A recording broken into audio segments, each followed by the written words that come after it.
welcome back to our very own channel. I hope you all are doing absolutely fine. So guys, ये video एक extensive video रहेगा, detailed video रहेगा for the people who want to clear CA final exams in May 22।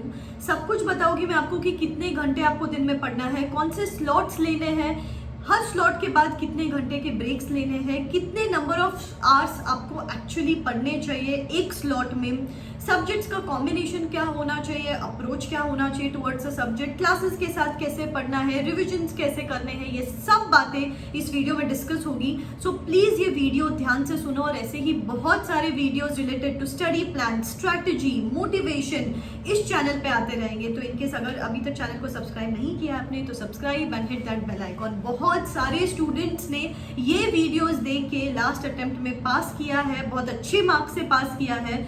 So this time it's your chance to get that pass on your marksheet. ठीक है, तो सबसे पहली बात यहाँ पे ये रहेगी कि आपको दिन में कैसे पढ़ना है। अभी बहुत सारे लोग ना बहुत लंबे स्लॉट्स में नहीं पढ़ सकते, जैसे 3 घंटे के स्लॉट्स, 4 घंटे के स्लॉट्स, 5 घंटे के स्लॉट्स, तो कोई दिक्कत नहीं है। अब क्या करो, 2:1 का रेशियो रखो कि 2 घंटे पढ़ाई की, 45 मिनट्स टू 1 आवर का ब्रेक ले लिया। जैसे फॉर एग्जाम्पल अगर मैं आपको एक पैटर्न बताऊं, सुबह 6 to 8 की पढ़ाई की, 8 to 8:45 का ब्रेक ले लिया, फिर 8:45 to 10:45 की पढ़ाई की, 10:45 to 11:30 का ब्रेक ले लिया, 11:30 to 1:30 की पढ़ाई की, 1:30 to 2:15 का ब्रेक ले लिया। Basically before lunch 6 hours of studies करनी है और ब्रेक्स में इसेंशियल चीज़ें करनी है, जैसे ब्रेकफास्ट कर लिया है, नहा लिया है, मेडिटेशन कर लिया है, खाना खा लिया, फिर 2:15 के अराउंड वापस बैठ जाओ पढ़ाई के लिए। 15-20 मिनट का पावर नैप भी ले सकते हो यहाँ पे। चलो 2:30 बैठ जाओ, 2:30 to 4:30 की पढ़ाई की, 4:30 to 5:15 कुछ get yourself involve in some active mode, थोड़ा सा एक्टिव स्टडीज करो आप यहाँ पे, या फिर एक्सरसाइज कर सकते हो। 5:15 to 7:15 की पढ़ाई की, 7:15 to 8 का डिनर का ब्रेक ले लिया, देन 8 to 10 की पढ़ाई की। ये हो गया अपना 12 आवर्स का शेड्यूल। सब्जेक्ट्स, कॉम्बिनेशन, कौन से डेट पे स्टडी प्लान, सब बताने वाली हूँ अभी, बी पेशेंट। रात को 10 बजे तक 12 घंटे की पढ़ाई हो गई and approximately 10:30 to 11:30 at night आपको रिवाइज करना है कि आज दिन भर में क्या पढ़ाई की थी। So this is the pattern you have to follow. अभी इसमें क्या है फर्दर चीज, अगर किसी ने अभी तक क्लासेस ही शुरू नहीं की है, सपोज मैं बोलूँगी ऑफकोर्स तो आप एक ही ग्रुप देंगे अगर क्लासेस ही शुरू नहीं की है तो आपको दिन में जो सुबह का टाइम है उसमें क्लासेस करने हैं, इवनिंग का टाइम है उसमें सेल्फ स्टडी करनी है, जो क्लासेस में सिखाया गया है वो पर्टिकुलर चीज़। जैसे मैं अगर आपको बोलूँ कि अप्रॉक्सीमेटली हर सब्जेक्ट का आपका कुछ पोर्शन बचा है तो दिन के 5 to 6 आवर्स क्लासेस कर लो, उसके साथ उसकी सेल्फ स्टडी कर लो। 15 अप्रैल तक का डेडलाइन रखो आपकी, क्लासेस के साथ उसकी सेल्फ स्टडी कर ली एंड देन लास्ट का 1 महीना रिविजन्स, पेपर सॉल्विंग, RTP के लिए अपन दे सकते हैं। ठीक है, ये हो गया daily slot with classes, without classes. Second चीज आती है कि आपको सिंगल ग्रुप देना चाहिए या बोथ द ग्रुप्स देना चाहिए। मैं बोलूँगी decide this based upon your classes and your capacity. अगर आपके क्लासेस हो चुके हैं, एक आध रिविजन हो चुका है, then of course you can go for both the groups. लेकिन अगर आपके क्लासेस ही नहीं हुए हैं अभी तक एंड आपको लग रहा है कहीं ना कहीं कि क्लासेस हो चुके हैं बट कहीं ना कहीं मैं अभी तक क्लियर नहीं हूँ कुछ एरियाज से, तो आप कर सकते हो कि एक ग्रुप और एक आध सब्जेक्ट में एग्जाम्शन एम कर लिया दूसरे ग्रुप में। So take this call practically, emotional होके कोई कॉल नहीं लेना है यहाँ पे। नेक्स्ट बात आती है यहाँ पे कि आपको डेज कैसे डिवाइड करने हैं। जैसे मैं बोलूँ अगर सिंगल ग्रुप दे रहे हूँ तो फर्स्ट रीडिंग ना बहुत अच्छे से होनी चाहिए। फर्स्ट रीडिंग में क्या होता है, एक्सटेंसिव रिटन प्रैक्टिस होती है, कॉन्सेप्ट का क्लैरिटी अगर करना है, डाउट्स अगर किसी के साथ सॉल्व करने, तो सब एक्सटेंसिव नोट्स मेकिंग वगैरह फर्स्ट रीडिंग में होता है। तो जो सिंगल ग्रुप दे रहे हैं उनके लिए अगर मैं एक शेड्यूल बताऊं तो गिव 8 days पर सब्जेक्ट फ्रॉम टुडे ऑनवर्ड्स, या तो फिर अब 16 days में 2 सब्जेक्ट करो। अभी ये सब्जेक्ट का कॉम्बिनेशन क्या होना चाहिए, जैसे अगर आप ग्रुप 1 दे रहे हो फॉर एग्जाम्पल, तो आप क्या कर सकते हो, जैसे आज 24th है, ठीक है, तो 24th से लेकर चलो 11th या 12th तक यहाँ पे आपको करना है एक थियोरी एक प्रैक्टिकल, एक थियोरी एक प्रैक्टिकल। जैसे SFM के साथ लॉ कंबाइन कर सकते हो। ठीक है, सो यहाँ पे आप क्या कर सकते हो, दिन में 6 आवर्स SFM को दे दिया, दिन में 6 आवर्स लॉ को दे दिया, सो अराउंड 100 आवर्स मिल जाएंगे आपको एक सब्जेक्ट की पढ़ाई करने के लिए।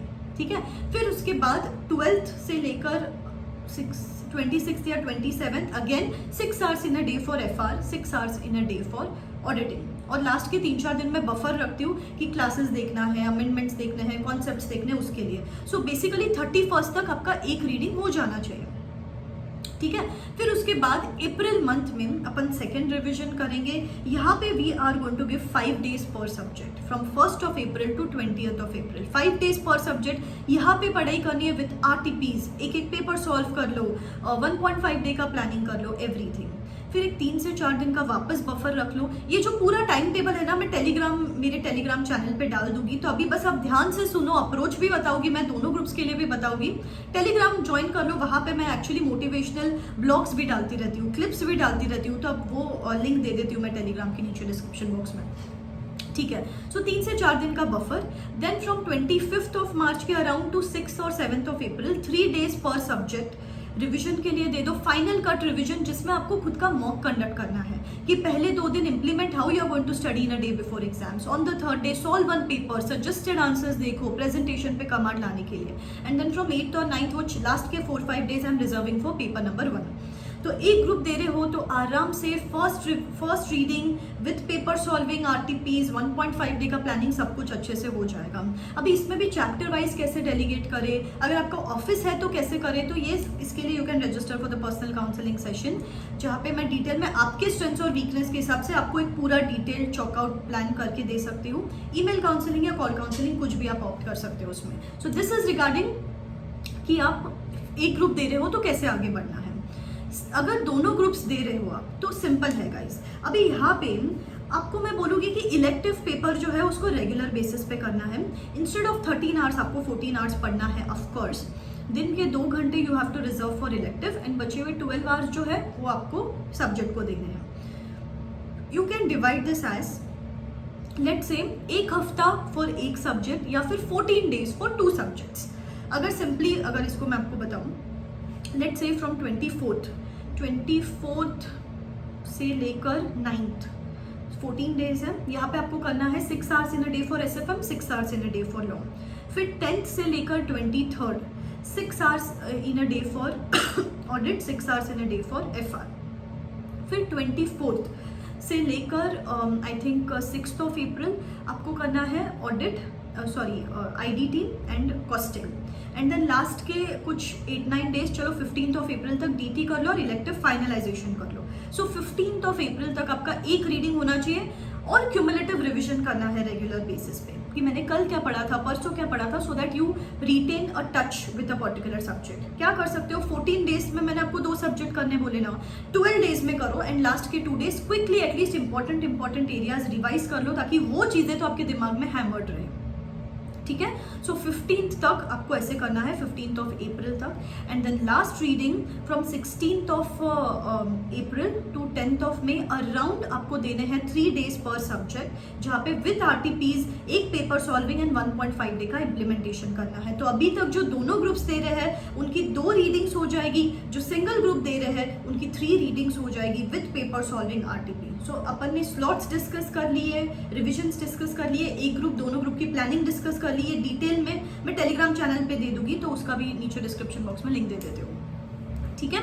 And the last thing is approach क्या होना चाहिए आपका। गाइज दीज डेज ना पूरा कॉन्सेप्चुअल बेस्ड पेपर्स आ रहे हैं, so focus on the concepts.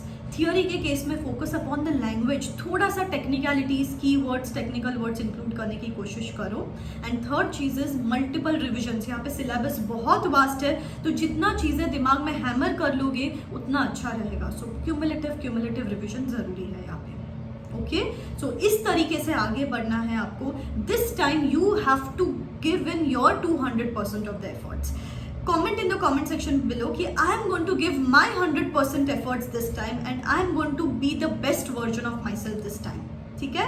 So yes, believe in yourself. This is me signing out. Wish you all the best. बस लग जाओ पढ़ाई के लिए. It is now or never. अभी नहीं पढ़ोगे तो कब पढ़ोगे, ठीक है। अच्छा, one more quick update. अगर आप कुछ भी आपको मैराथन लेक्चर्स देख रहे हो, अगर आपको देखने हैं, फास्ट ट्रैक लेक्चर्स देखने हैं, या फिर आपको कोई क्लासेस बाय करनी है, तो I would recommend Unacademy to you, क्योंकि यहाँ पे वो हर चीज़ है जो आपको चाहिए। लाइव इंटरैक्टिव क्लासेस है, डाउट सॉल्विंग सेशंस है, टॉप एजुकेटर्स बैचेस कंडक्ट करते हैं।